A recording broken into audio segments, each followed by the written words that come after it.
Hello,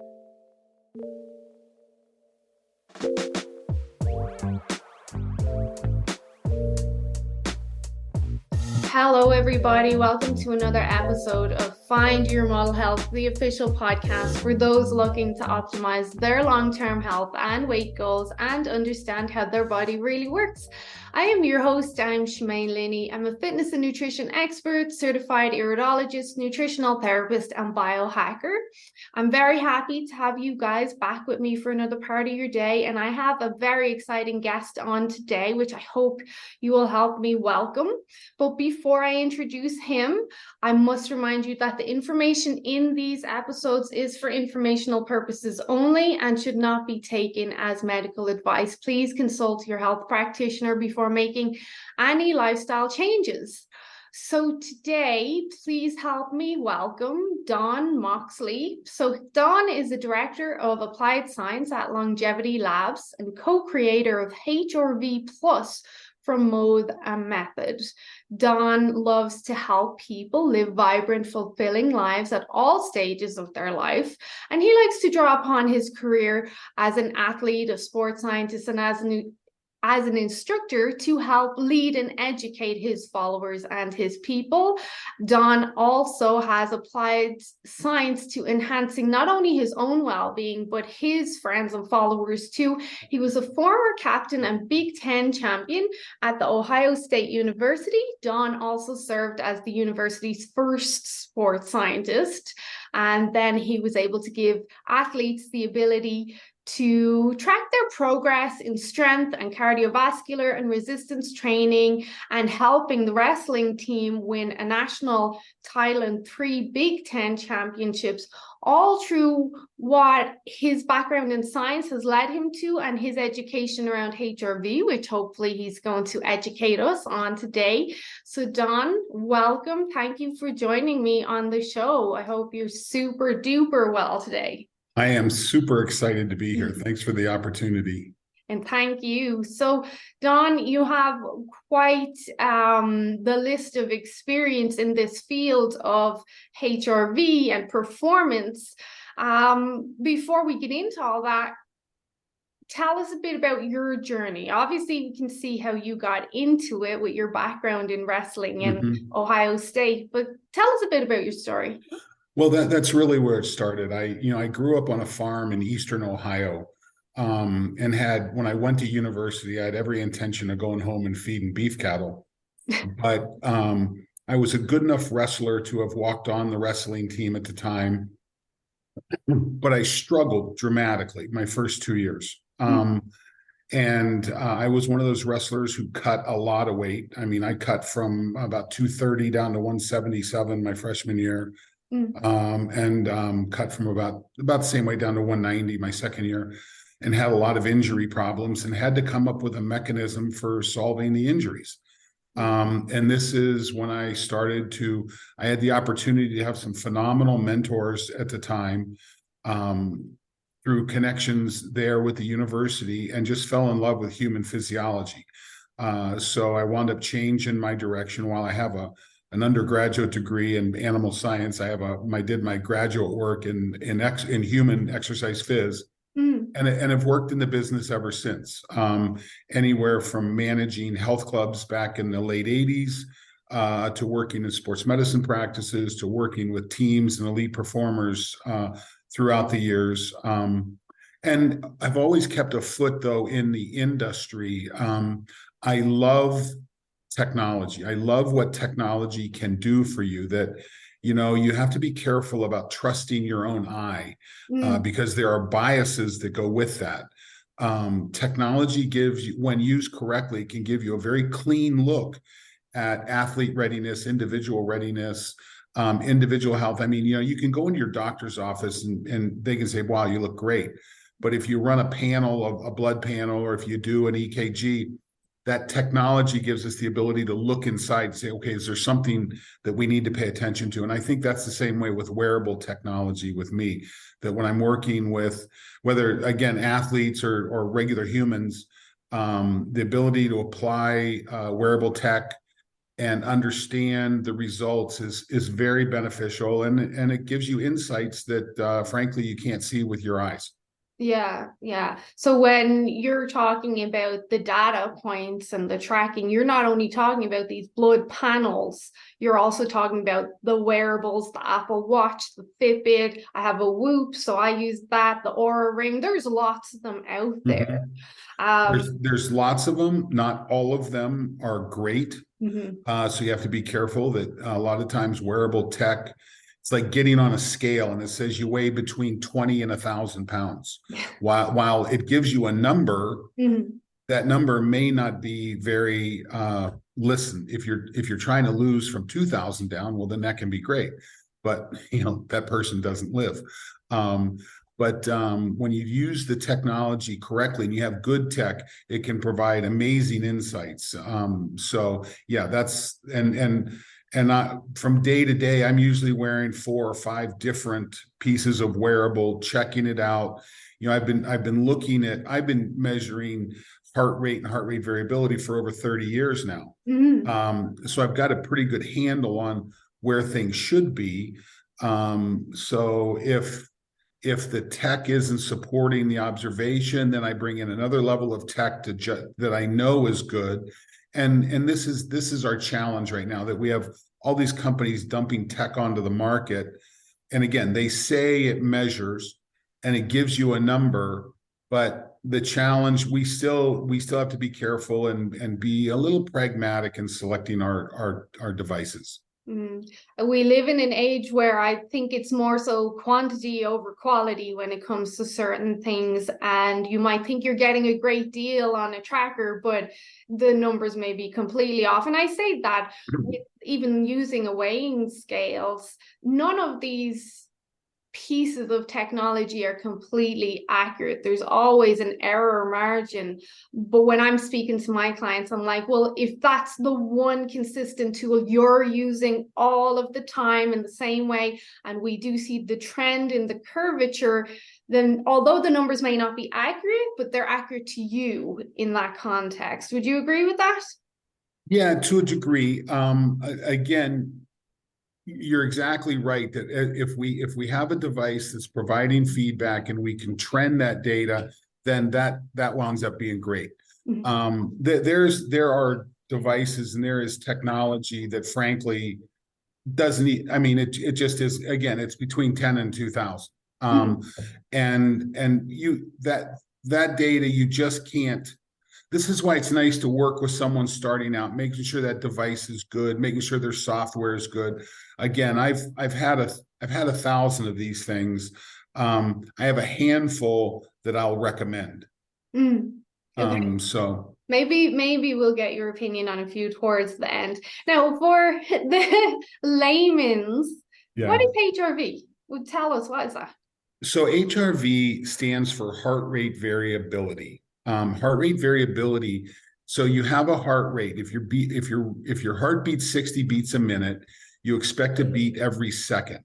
Beat now, and that doesn't change. But when we're under stress, there's less variability than when we're in recovery. So when I'm doing an activity, or listen, we're sitting here recording a podcast. If a lion walked through the door of the room that I'm in, my brain would say, hey, be careful. That's a life-threatening process. And you probably need to think about getting out of that space, getting away from the lion. So the brain dumps a bunch of chemicals, adrenaline, cortisol, things like that, to free up resources so that you can escape the lion. And when that happens, your heart rate variability goes to very, very low, 0 to 8 milliseconds.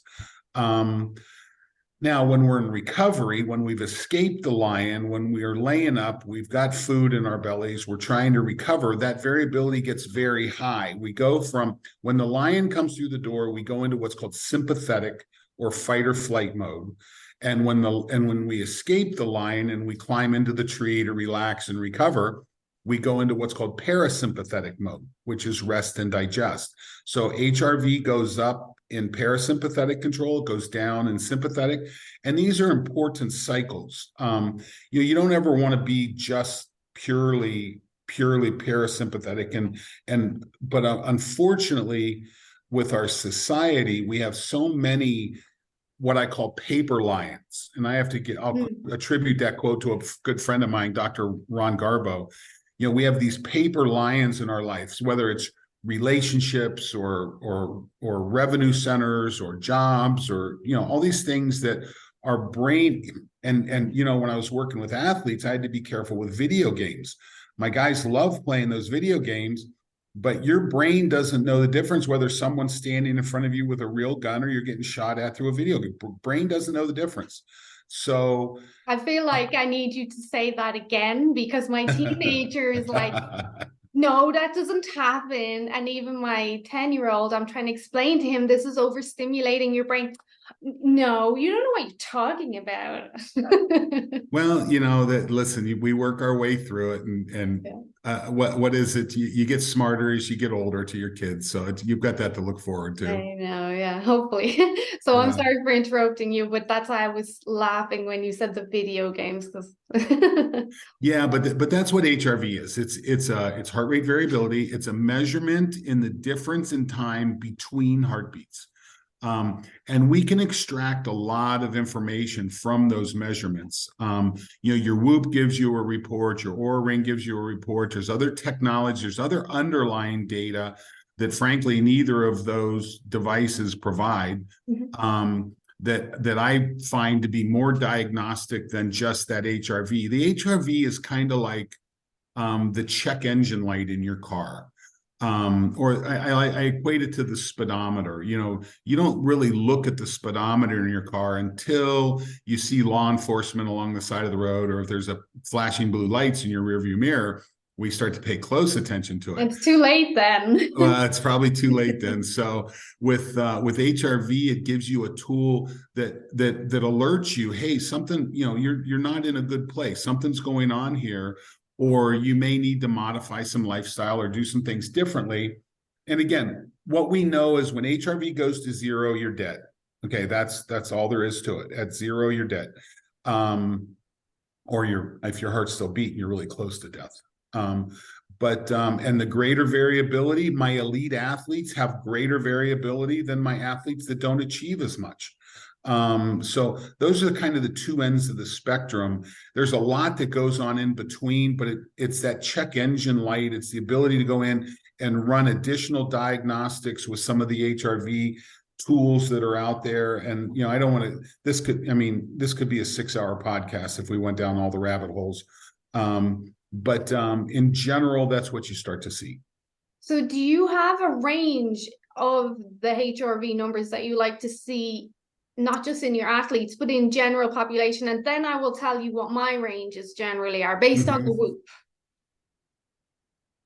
No, the answer to your question is no, because we are all different. We all have different backgrounds. Listen, part of your HRV is part of your surveillance system, your stress surveillance system. Someone who's had to go through a lot of trauma, they're more surveillant. They're more aware of threats. So all of a sudden, the paper lions get more relevance. So it's that vigilance that comes with trauma that tends to make you become hypervigilant, which tends to lower your HRV. And when you listen, it looks like trauma permanently adjust those things. If you're born in a rattlesnake pit, the only way you survive is being hypervigilant. And if I move you out of a rattlesnake pit and put you in a house full of bunnies, you're still going to be vigilant, even though the bunnies aren't a threat like rattlesnakes are. You're still hypervigilant, and that's just a survival instinct. So anyone who's had to deal with trauma will have a different. So to go back and answer your question, we want to engage in behaviors that we get the rhythm coming. We want to constantly be trying to get it as high as we can.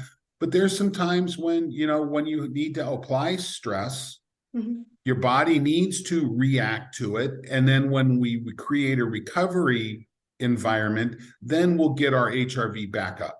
Mm. And are you So also, zero's bad, yeah. better's good, Mhm. constantly work towards better. Are you also watching heart rate as well as the heart rate? Absolutely. Resting, looking at those are my two. I actually have three big variables I look like.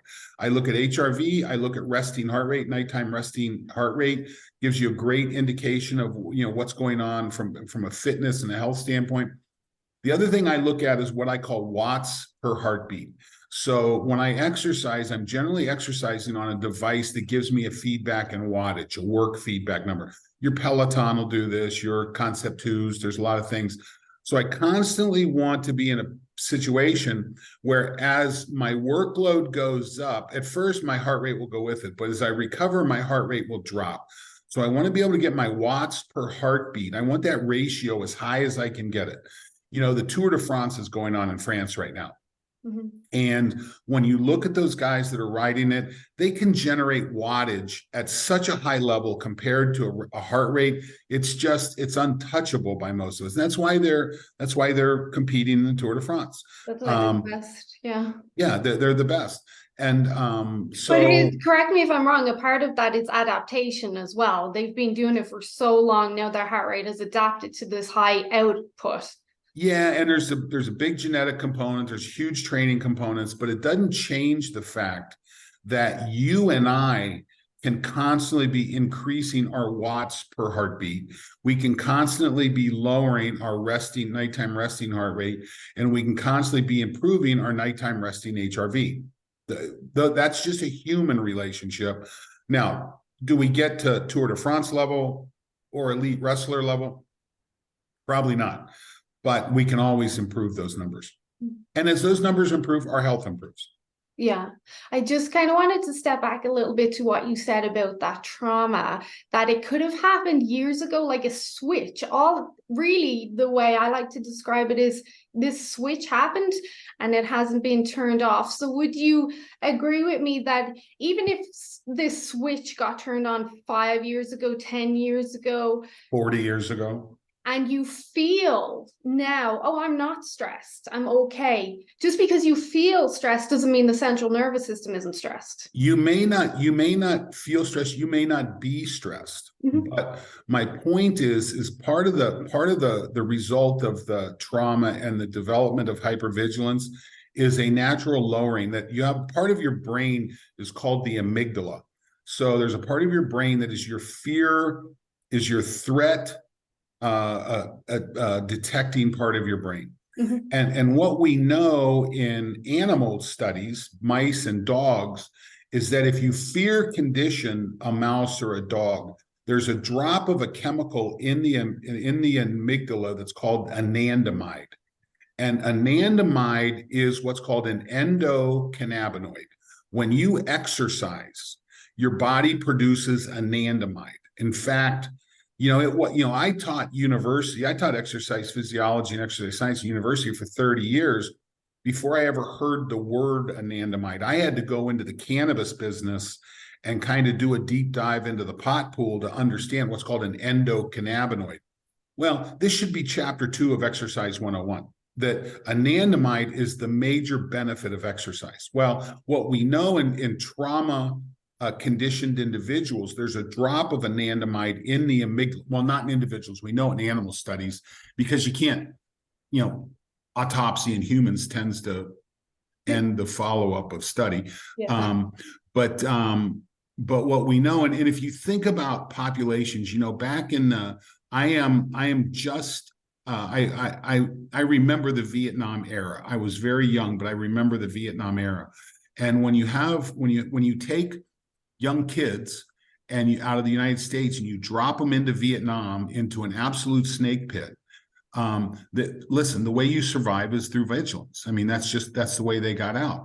Well, those same people came back and had a love of cannabis. Why? Well, cannabis produces those cannabinoids, helps raise those levels in the body, which lowers the vigilance, helps them return more to a normal state, lowers that anxiety level. So to answer your question, again, to go back and look at that, you may not feel stressed. Doesn't mean that there's not stress around. We with my wrestlers, we had an interesting study that the third year of this program, we had a lot more tools than we had early on, and we're collecting a lot more data. And in the wrestling season, January to the end of February, beginning of March is the really competitive season. Prior to that, we call it weight cutting season. There's a lot of wrestling going on, but you're cutting weight, getting down. And then at Christmas, we send all the guys home for holiday. And then when we get them back, either right before New Year's or right after, I've usually got a nice 5 or 6 day space I could really push them. It's the last time in the training season I can really push them. So the guys are coming back, and we're thinking first day back, we're going to bury them. I mean, we're going to really go after them. Well, I do my HRV study before practice. I got the worst HRV scores of the entire season the day they returned home from holiday. And what we're like, and we had to change practice. This was a complete discovery for us. Well, what we learned is family stress is the worst stress. Yeah. We had to give the guys a chance to get back into their routine, sleep in the bed that they've been sleeping in for the last 5 or 6 months, probably.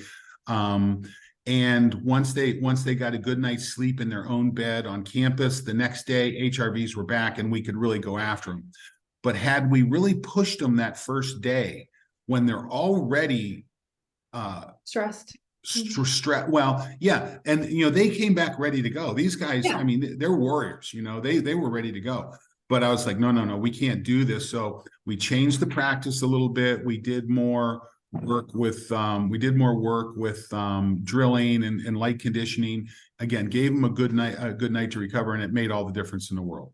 Because again, they didn't feel stressed. They were like glad to be back in their environment, but the body was stressed. So then, just to go on to that, you then gave them back their structure, and the structure did them well. Got them back in their routine, got them back in their rhythm. You can't fix HRV unless you have good sleep. And in a sleepless environment, HRV will continue to degrade. And again, I had a good friend that said, Mother Nature, when she wants to take you out, she takes your sleep. And so this is why sleep is such an important key to improving HRV. And it's also it can also be a biomarker that if you've got good sleep and if you've got good sleep, you've probably got better HRV. If you've got bad sleep, it's probably dropping. So, it's about establishing these rhythms and processes that the body recognizes. I think family stress is one of the biggest stresses we have that but most people don't recognize. I told you I'm Irish, we went back to Ireland in March, and before we got there, I was like to my husband, because we went from Paris to Amsterdam, I could feel the anxiety in Paris, and I was like, I think this is a bad idea. And we got there, and he could see I was irritable, I was snapping at people, and I could not wait to get home to Canada. And I say to my sister all the time, she's still there, I'm like, I don't have that. I don't have any family here. I don't have the stress. Now I have my kids, but that's different. Sure. But it's crazy, the psychological connection that goes through the central nervous system, and we don't even recognize it half the time. Well, what do they say that my mom knows? Why does my mom know exactly what buttons to push? Well, she installed them. So that's an important part of it. Yeah, it is. So what you're saying, well, I want to touch on the cannabinoids before I get into my HRV, which I think you'll find interesting, hopefully. When people hear cannabinoids, they're immediately thinking cannabis. Can you kind of go just a little bit more into the connection there? Like, do you use cannabis to support the HRV? And I'm interested in your opinion on THC as well in this aspect. So to answer your question, yes, we use cannabinoids extensively, but we do not use THC. Okay. There's lots of cannabinoids, and the more we research it, the more we understand it. There's probably in the range of over 100 different specific cannabinoids, let alone the other terpenes, the other plant molecules that come from cannabis. but THC is an anxiolytic. It makes, again, the pure THC is not an enjoyable experience. Drives anxiety, drives a lot of those things. So I am a huge fan of CBDA, not CBD. CBDA, the part that comes out of the plant originally. If it loses the acid, if it's decarboxylated, it becomes CBD. CBDA binds to a lot more receptors than CBD does. So I'm a huge fan of working with just CBDA. There's another, what's called dietary cannabinoid. It's a terpene that's called beta-caryophyllene that we like a lot, very effective. So I think those two molecules, and that's, and you know, we're talking because we've created a product called HRV Plus by Mode and Method, and improving endocannabinoid system status through the consumption of CBDA and beta-caryophyllene with, and we can talk more about omega-3 oils. These are important molecules that look like they support that process. And the challenge with cannabis is, you know, we legalize cannabis on the backs of epileptics and cancer patients. Mm-hmm. It immediately becomes an adult use rec market. So, and it's always the value prop is how much THC is in the product I'm buying. And I think people are missing the boat, even if you're using it recreationally. Again, I'm not a THC fan. It works fine for some things, and I'm not a critic. But if you're using cannabis as a tool to improve lifestyle, if you're investing more in the CBD side, and THC, CBD together are nice little combinations. Unfortunately, from a product development standpoint, it makes interstate commerce impossible, inter-country process impossible. But not a huge THC fan, huge CBDA fan, beta-caryophyllene, some of the other terpenes, they can be very, very beneficial. So I have a client and her sleep is, when I say god awful, it's god awful. Like it's terrible. And she has found THC to be beneficial, but she doesn't like how it makes her feel and the addictive properties. She had said that CBD didn't help her, but I'm wondering now if we could get her to try the CBDA, or we'll get into your HRV plus. I have not tracked her HRV, but I'm pretty sure she does wear some sort of band or something that we could do it. But she just cannot switch off. Like, no matter what I throw at her, I've thrown GABA, taurine, everything at her. And her doctor has put her on Zoloft, everything. Nothing. Her body does not respond to anything. And I haven't tracked her HRV, but I know she's gone through a lot of trauma in the last few years, but now she feels fine. She's not stressed. Back to what we were talking. She's adapted to her trauma. You know, if you're living in the rattlesnake pit and you're sitting in the middle and the rattlesnakes are all back in the walls, you're not going to feel under stress, although it's an incredibly stressful environment because your awareness still has to be sky high. I would be interested when we launched the HRV Plus product, when we developed it and launched it, the first feedback, in fact, we still get this feedback, is how much sleep has improved. Now, ironically, we did a little open label study. We saw a 10% improvement in HRV. We saw a 28% improvement in quality of life measures, but we did not see a change in wearable sleep-based data, which surprised me a little bit. But the testimonials from the product are, my sleep is phenomenal. And again, it's you, and so whether it's the omega-3s, whether it's I think there's two parts of that. You know, the number one thing that drives poor HRV in most individuals is inflammation. So as you lower, you know, the body sees inflammation as a threat. And it's constantly working to resolve that. So as you pour omega-3s in, and in HRV Plus, we have a special omega-3 that has been processed into what's called a specialized pro-resolving mediator. This is the biologically available end of the omega-3 inflammation resolving process. So we have those in there too. So it's immediately available. Lowering inflammation, improving endocannabinoid system tone is a tool for recovery. And then on top of that, if you're making sure and you're doing things like you're stressing yourself perhaps with exercise, it doesn't have to be CrossFit on the floor, laying in a puddle of sweat kind of stuff. Just zone 2, zone 3 work, the kind of work that with your nighttime resting heart rate will get lower. So the more time we put between heartbeats, the more opportunity we have for improved HRV. Yeah.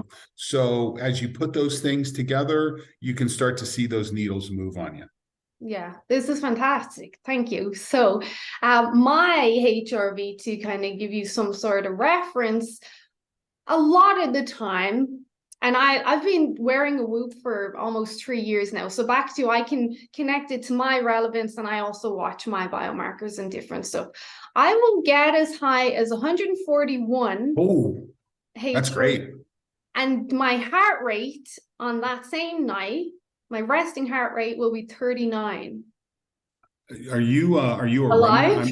No. Are you a runner? Are you a triathlete? Well, I'm an athlete in the sense of what I do. I do a lot of bodybuilding. I do cardio, but I've been doing it since 2006. So that's a long time. My body is very conditioned, but because of what I do, I know how to bring the heart rate down. I know what's going to spike me. So if I do a 36-hour fast, a 40-hour fast, I'm going to get into that zone there. And just to put this. So your HRV improves with fasting. Oh yeah. Oh my God. That's good. Like, so I'll have my worst sleeps if I eat late in the evening. So if I have a refeed day, and even if I don't have alcohol, that extra sugar, my HRV will plummet 60, 70. Like my body will be hyper stressed, and I might feel like I've slept, but I'll look at my numbers, and I am aware of kind of the placebo effect. Sometimes I wonder, but if I do a longer fast, my heart rate variable will spike, my heart rate will come down. My body is primed to recover and rest. And to put this in context, I used to be 280 pounds. So I lost a lot of weight. I'm now at 140, and I've obviously been doing this a long time. I can see what helps. If I want to push my heart rate variable, you might find this interesting. So my bedtime is usually around 8:30. I'm asleep by 9. Around 7 p.m., I will have a reishi tea. And an hour later, I'll follow that up with a tulsi, which is another adaptogen, and a tablespoon or 2 of collagen for the glycine in that. And that will push me into deep sleep and push up my HRV. But if I eat late in the day, just to kind of go into more, if I eat late in the day, depending on what I eat, if I just have steak and green vegetables, I'll still have a good HRV. I'll be around 101, 110. But if I have sugar late in the day, and by late in the day, I mean 5 p.m., and I'm going to bed at 9, that sugar will influence my HRV. It tanks, yeah. Even if it's just like a couple of squares of chocolate. So I'm like very aware of this. So I do watch it. But I was mentioning to a client of mine, she has tachycardia, and her HRV one day, I nearly had a heart attack. I was like, oh my God, I think you should go to the hospital. Her HRV dropped to 11. Okay. I don't know that.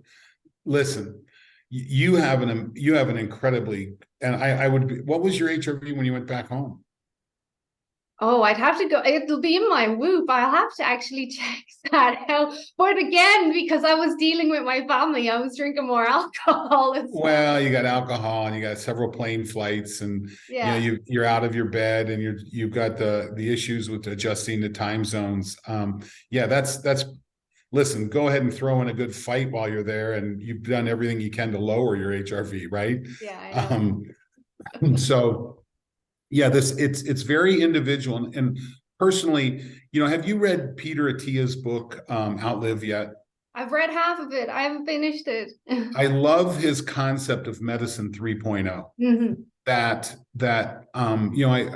I talk about both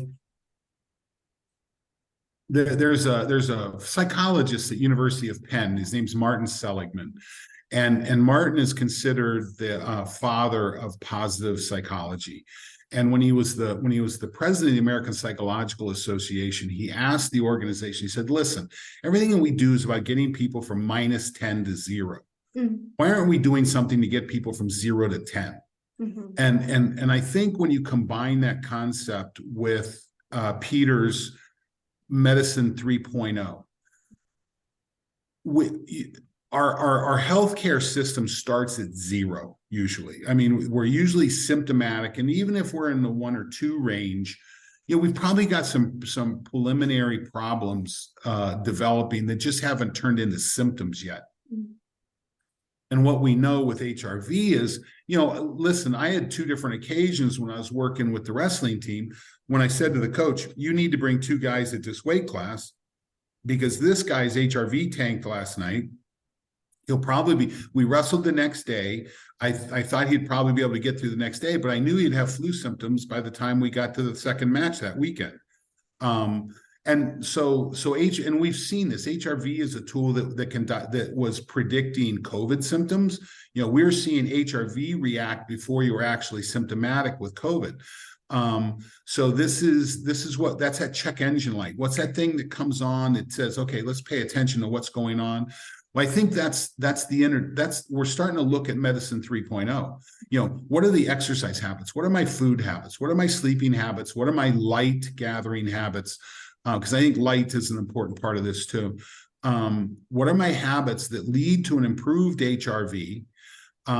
Or what's going on that may be dropping it that I need to become aware of? And I think we live in an interesting time right now where, listen, you and I are, while we're several thousand miles apart, we're having a great conversation. We don't need to be in the same room. Technology is delivering a lot of things. We can use HRV and other wearable data. Again, I like those 3. Those are my 3 technical pieces I look at: HRV, resting heart rate, and power at threshold, watts per heartbeat.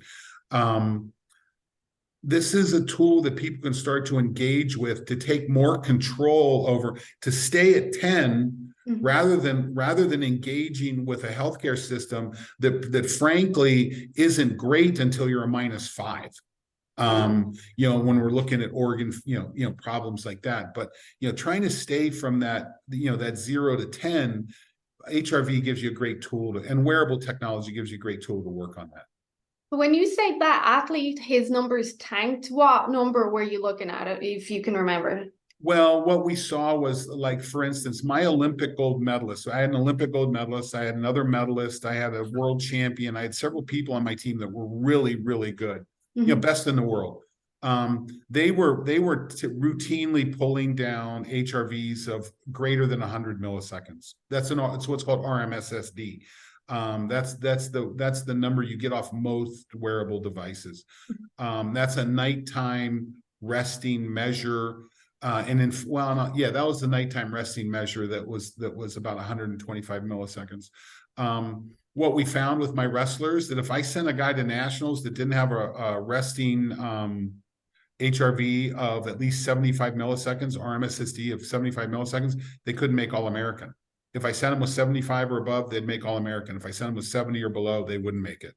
So that's kind of the range. Now, this is 18 to 22-year-old kids that, again, the thing I'm dealing with was how much Call of Duty did they play the night before? I mean, that's the biggest stress they have in their life, with the exception of an exam that comes up, periodically in their education. So yeah, those are the kind of ranges we were dealing with. Because if I saw 70, 75, to me, I would think that is low, but for you looking at them, it's primed almost. Well, again, your range is set. Listen, if I saw 75 mils, I turned 61 years old 2 days ago. Congratulations. Well, thanks. Yeah, another trip around the sun. Yeah. If I saw a 70 millisecond HRV, I would be tickled to death. I mean, I don't hit that very often. And HRV tends to decline with age. So you've got to constantly fight it. That kind of, it puts it all in perspective. Well, it really does, because if I saw that, considering my tracking unit I've been using consistently for over 2 years, I would think my body's stressed if I'm around 70, because I am used to being in that optimal range most of the time. Well, yeah, and you go back and look, listen, with your training, if you go into a training block and you're just trying to bury yourself, you're kind of looking for that drop, you know. So it, you know, you want to look at, okay, what's driving the drop in this? And again, it could be social, it could be physical, it could be emotional. You know, there's lots of things that drive that stress response, but you want to develop an awareness. Again, when that check engine light comes on, is my engine too hot? Do I not have enough oil in it? What's going on? And ask the question again, because we drive our vehicles, you know, and we don't even think about this. Well, we drive our bodies and we tend to not think about it. So it gives you a nice little feedback tool to raise your awareness. Well, and I'm just to kind of elaborate on that a bit as well. I'm also looking generally at my deep sleep and my REM sleep, but I'm also looking at did I dream last night? How do I feel this morning? Then I'll monitor my cravings if they start to kick in about 4 p.m. So I have this big picture that I can look at. It's not just one thing. Well, and you're tuned into it. You know, most people are not. You know, most people wake up during the day. You know, I'll tell you what, this almost haunts me. I think back to the beginning of COVID. And I remember watching the news, and there was this bus driver from Detroit that they interviewed right at the very beginning of it. And this guy said, yeah, there's people coughing all over me on the bus and so forth. And 3 weeks later, this guy's dead. And I was like, okay, if you think about this guy's life, I mean, he lives in Detroit. He wakes up in the morning, probably stops to grab food at fast food he drives a bus all day, goes home, sits back, gets pissed off because the Lions can't win. You know, whatever goes into that, he's just trying to go through life. He's not tuning in to things like you do or that I might do.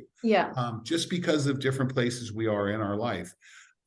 So, you know, there's a gradient of individuals. You and I tend to be on one end of the spectrum. We tend to be a bit psychotic on this kind of stuff. We're exploring, we're looking for that. Our friends around us are like, have you lost your mind? Right. And we're like, no, just, you know, just this is my jam. And I think it probably is for you too. So, you know, the challenge is not everybody's on that spectrum, but as people begin to enter, not to depend on medicine 2.0, that's symptom-based medicine, and starting to go into medicine 3.0, taking ownership for this N of one experience that we have, then these tools start to really create value. While it was on my mind and you were speaking there, blue light in the evening will affect my HRV and my deep sleep, the whole lot. Just blue light in the evening is like McDonald's for lunch. It is not nutrient dense. It's food, it's light, but it's not the light that nourishes you. Okay. And this is the important part. Maybe, I don't know, maybe McDonald's was the wrong analogy, but you know what I'm talking about. Whether it's fast food or things like that, you need nutrient dense food, you need nutrient dense light. And you need to take junk food out of your diet and take junk light out of your diet. You know, so those are, you know, again, there's a continuum there that you have to pay attention to. That is a good analogy, junk light. I've never used that term before, so thank you. I love red light tools. I love from a facilitation standpoint, I love the near infrared and the infrared lights. I feel healthiest when my skin is brown. The more melanin I have in my skin, the better I feel. So that tells me my systems are working. Now I try my best not to burn, and have been able to do that for several years now. Even I lived in the state of Florida for a year, and I hardly use sunscreen, because once you get your melanin levels up and once you pay attention to healthy light and you don't burn the skin off your body, well, then that's a good place to be. I mean, we evolved to have light on our skin. And there's benefits that come from it. I think it's important to have. Have you followed Dr. Jack Kruse's work on the photosynthesis and the cell and getting the light into the mitochondria, which is where you're getting your nice healthy glow, right? But also the majority of our melatonin is made in the mitochondria. So if I you're, didn't know that. Yeah. yeah, if you're upregulating, like 90-95% of melatonin being made in the mitochondria, and if you're getting this, why it's so important to get sunlight first thing in the morning, and then you're stimulating these mechanisms, and then you're optimizing your sleep, and then your HRV, and you're supporting health. But not everyone gets it, like you said. In some cases, people think I'm very anal and I'm no fun, but this is fun to me. No, and listen, you know, we're dealing. Listen, 2 years ago, my mother, who at the time was 85 years old, moved into our home to do hospice, and I had to help my mother pass to the next level. So we spent about 5 months helping her in hospice. But I distinctly remember 4 or 5 years before that, I'd flown out to Phoenix, Arizona to see her. And my mother was the strongest person I ever met in my life. I mean, she was a beast. And I watched my mom walking out there, and I said, Mom, I said, you've got to start lifting. I said, you're hunched over, you're starting to look like an old person. Yeah. And you don't have to do that. Okay. And in fact, when you look at these things, there are benefits that come with movement, that come with good food, that come with good sleep, that come with quality light. And now we're dealing with this with my father-in-law, very ill, trapped in the medicine 2.0 market space, just trapped in it. And unless you build this understanding, unless you build this recognition of medicine 3.0, of quality of life, of wanting to live a life, particularly end of life, not hooked to tubes and in a hospital bed, these are the kind of indicators we begin to use. And again, the practices are the same. Whether I'm training an Olympic wrestler or whether I'm training that person's grandparents, you still have to lift weights and do zone 2, zone 3 work. You die when your mitochondria stops working. You die when you run out of energy. So you want to do all you can to feed the mitochondria. Hence, exercise, food, light. Sleep creates the environment for us to recover within. So yeah, and again, it's all on perspective. You know, personally, I want to fall off the edge of the Grand Canyon when I'm 90 because I'm doing this wicked hike that everybody thinks I can't do. Maybe I can't, but I want to enjoy the ride to the bottom, and move on to the next level at that point. But until then, I want to be active. I want to be that crazy guy in the wrestling room when I'm 80, still teaching. I want to coach my grandkids. I want to do those kinds of things, and I need to maintain the physical capacity to do that. A lot of people don't understand that exercise creates mitochondria, creates energy, but they're too tired to exercise. They have no energy to exercise. Huge. Listen, the exercise industry has not done a good job of this over the years. Again, I think understanding endocannabinoids is the benefit of exercise. It's called the Zen molecule for a reason. So again, exercise, we tend to look at those around us, or we're looking at Instagram, or we're looking at these things, and you don't have to end up in a pile of sweat in the middle of the floor for your workout to be beneficial. Get out and go for a good long walk. Huge value. Lift weights. I have a really good friend from college.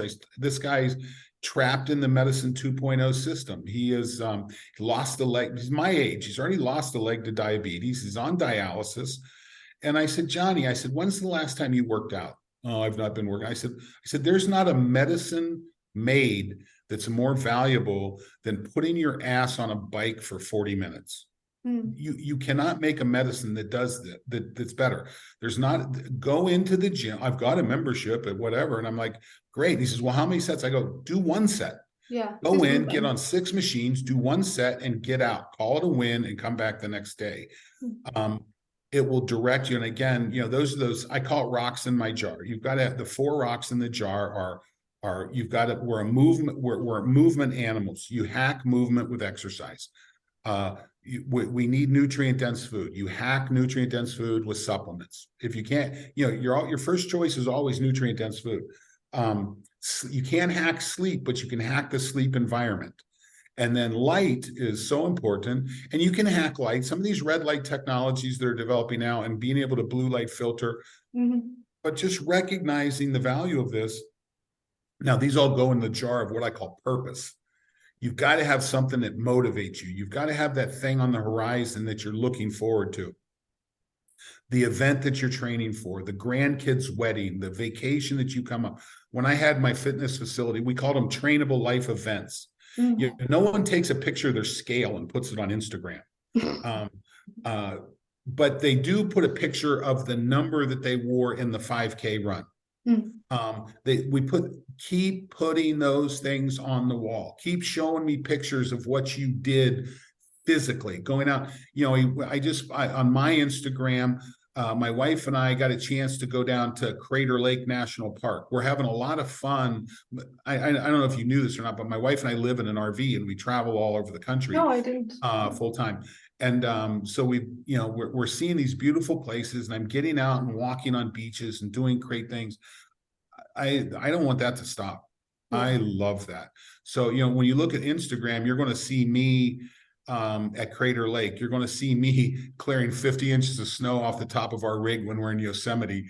You're going to see stuff like that, but you've got to stay physically fit in order to engage. And that's my purpose. You're living and you're getting the most out of life. And not everyone looks at life like that. Some people are happy to just get through the day. They don't want to live. And God love them. Again, that's the bus driver from Detroit. But whether you're the bus driver from Detroit or you're an Olympic athlete, those four elements, movement, quality food, good sleep, and light, but you got to have purpose to drive that. You got to have something that you set your eyes on the horizon that you're working towards. There has to be incentive, a strong incentive. Purpose. Yeah. So would you agree, before we just move on and start to wrap up, would you agree with me that exercise is a very important aspect of sleep?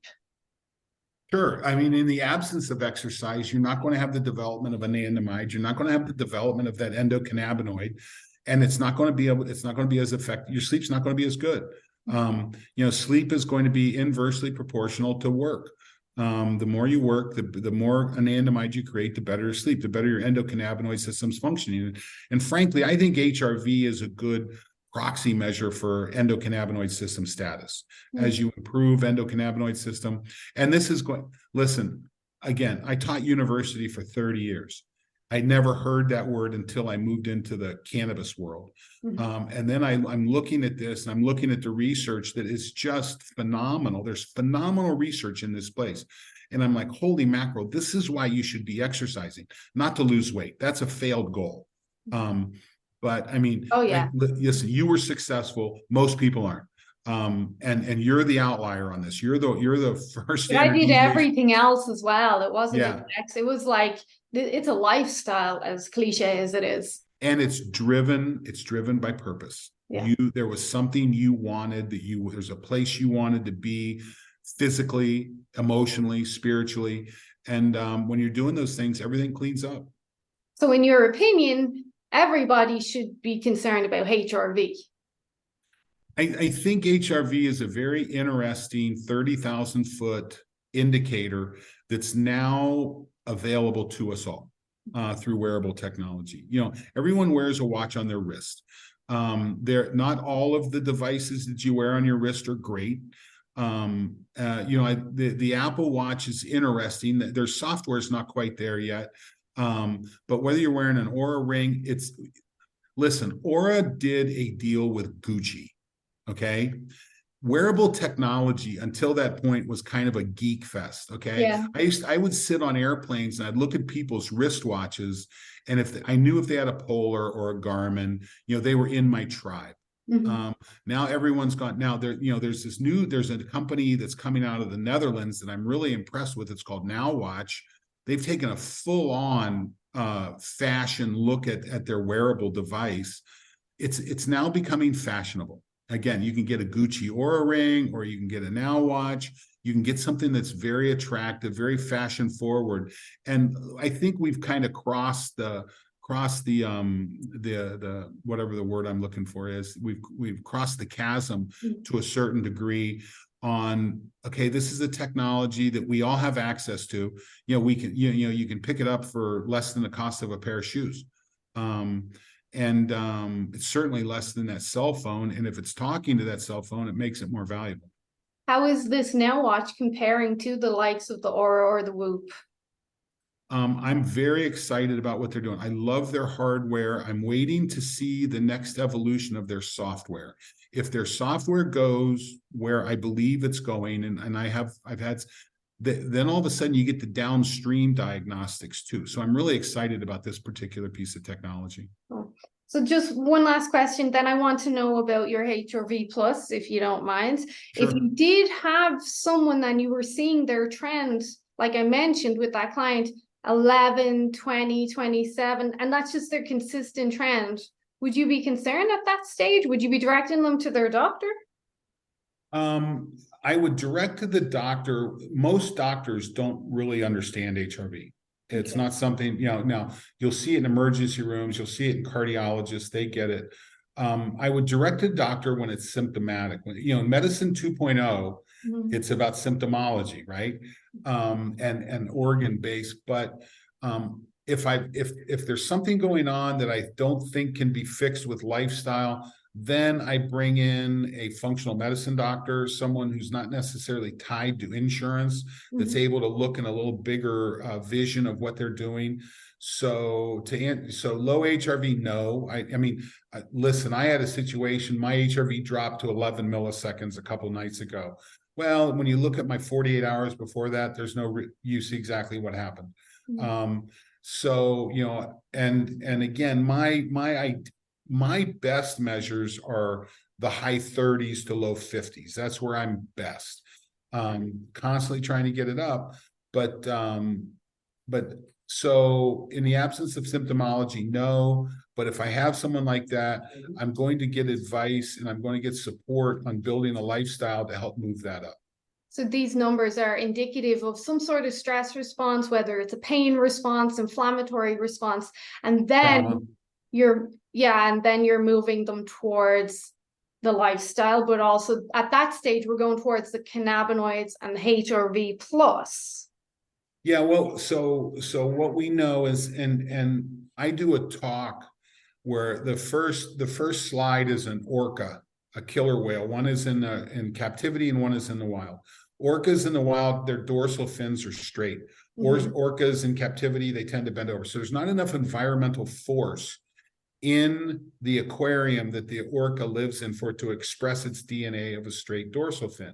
Well, I like to think about that as humans. I'm sitting in a room with windows right now. My third slide shows a big glass building with someone's hands on the glass. And I'm like, what side of the aquarium do you live in? We live in environments that don't force us to adapt. And again, sympathetic, parasympathetic is an adaptation process. You need sympathetic, you need parasympathetic. You want that cycle, just like your sleep cycle. So in the absence of an environment that forces adaptation, you've got to create adaptation. So we go back and look at, okay, what's it take to adapt and what's it take to recover? Not having the dietary cannabinoids, not having dietary omega-3s to improve inflammatory response. And those are some things that have been missing from our typical diet. And that's what we put into our HRV Plus. We put in a targeted cannabinoid blend to support the endocannabinoid system. We put those, most cannabis products come in coconut oil, which is just kind of a neutral oil. We put ours in fish oil with high DHA, EPA, but we also have these specialized pro-resolving mediators, SPMs.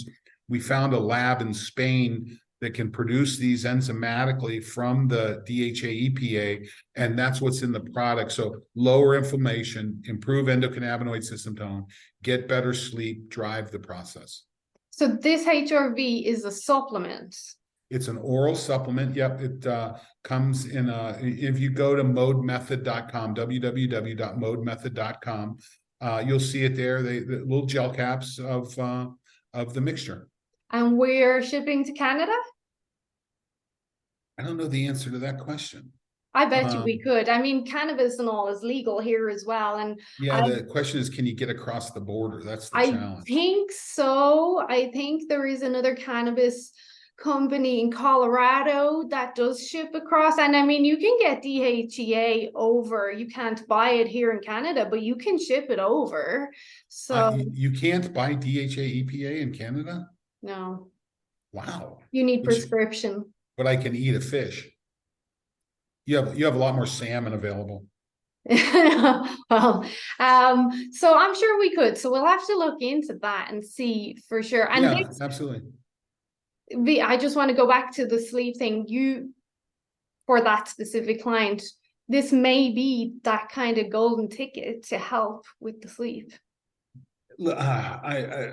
I love hearing the analogy of golden ticket, but the pragmatist in me says be careful. There is no silver bullet. There's movement, you hack with exercise. There's nutrient dense food, you hack with supplements. There's sleep that you hack the environment, and there's light that you can hack with different light lengths, and all in the jar of purpose. Yes, if you need to hack the nutrient part using a supplement like HRV plus, that can be beneficial. But if you have a sedentary lifestyle, if you eat shit food, if you don't get good sleep, and if you're not ever in the sun, taking a pill won't fix that.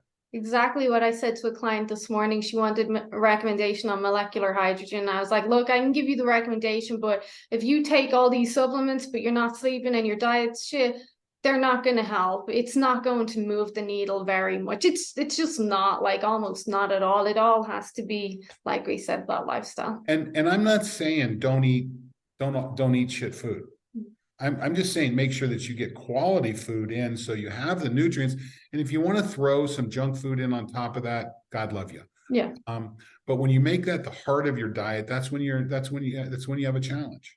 Well, it is your diet, and then you might have a side salad. There you go. Yeah. So you mentioned your website. You did kind of touch on Instagram. What's your Instagram name? I'm Don Moxley on Instagram, or mode.method on Instagram. So they're both there. Longevity Labs. So all the social, if you want to find me on social, I'm on all the socials at Don Moxley. And I accept most invitations, or LinkedIn is where I communicate most from a business standpoint. Twitter, who knows where Twitter's going right now? Yeah. Twitter used to be where I pushed all of my research and things like that. When people who followed me on Twitter saw stuff that I found interesting, but who knows where it's going right now. I've just joined Threads. I'm not sure if it's going to come along or not. But yeah, so if you ping me on LinkedIn, I'll usually engage in conversation, unless it's like, hey, you have an interesting profile, I'd like to meet you and share something stupid. I'll usually block you then. Would you like to hike the Grand Canyon with me? Well, I don't mind that. It's like you have an interesting profile, and you can usually tell that English is the second language. So I don't know if it's Asian or Russian or what, but it's usually someone fishing for something not good. Yeah. So this will go on YouTube as well as all the platforms, and I'll ping you on Facebook and Instagram. And then I'm pretty sure someone will order this, and I will let you know if we get it over the border. Yeah, let's we can work on that. In fact, I'll check on that, and I'll send you a note. I'll check with my team to find out. I'm the science guy, so I don't pay that. I let the rest of my team do e-commerce, and marketing, but I'll check with them, because I really don't know the status about shipping to Canada. I honestly think it will be possible, but I'll have to let you know if someone does it and we get it, and I say, yeah, we got this. I'm not as optimistic, but let's explore. Well, I am, because I've seen what else we've been able to get Okay. over. So, Okay. well, this has been fantastic. I had high hopes for this, and you actually excelled. So, thank you. Oh, thank you. That's very kind of you. It's not always you get someone on that actually knows what they're talking about. So, Oh, you man. did. So, thank you, and maybe we'll connect again in the future and see if someone has tried this, see how the HRVs are going and what you're up to. I'll tell you what we do ship to, and at some point in time, maybe we have a conversation about autophagy and spermidine, because we're part of Longevity Labs. Longevity Labs is the company, but we also were the original importers of spermidine life into the US. So again, another great molecule that's necessary for longevity. So, maybe we do a conversation about that too. Totally. Well, thank you for your time. Enjoy RV life, and yeah, we'll touch base soon. Just enjoy life. We happen to be living in the rig right now. Well, live life, yeah. There you go. Thank you, Don. Have a great day.